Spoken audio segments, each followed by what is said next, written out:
Welcome to Early Word. Today I'll be reading from Romans chapter 2. God's judgment of sin. You may be saying, what terrible people you have been talking about. But you are just as bad and you have no excuse. When you say they are wicked and should be punished, you are condemning yourself, for you do these very same things. And we know that God in his justice will punish anyone who does such things.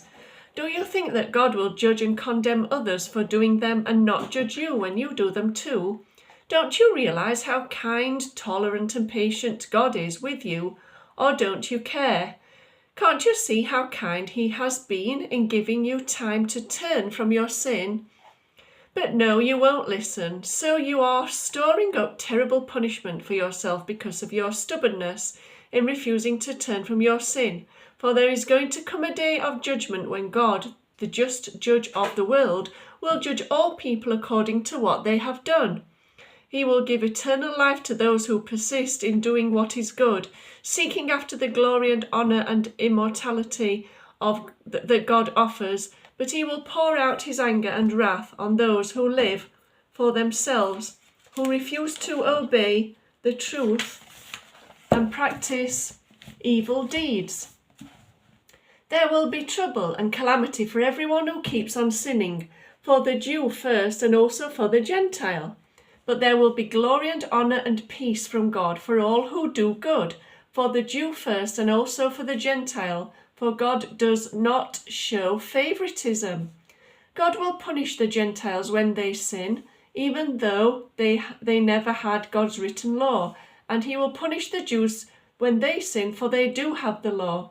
For it is not merely knowing the law that brings God's approval. Those who obey the law will be declared right in God's sight.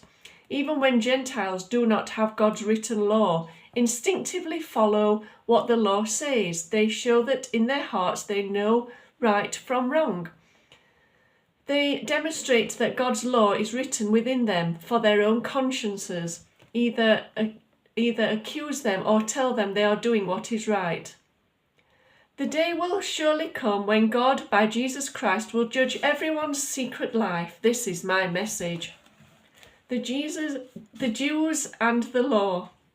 If you are a Jew, you are relying on God's law for your special relationship with him. You boast that all is well between yourself and God, yet you know what he wants. You know right from wrong because you have been taught his law. You are convinced that you are a guide for the blind and a beacon of light for those who are lost in darkness without God. You think you can instruct the ignorant and teach children the way of God. For you are certain that in God's law you have complete knowledge and truth. Well then, if you teach others, why don't you teach yourself and tell others not to steal, but do you steal? You say it is wrong to commit adultery.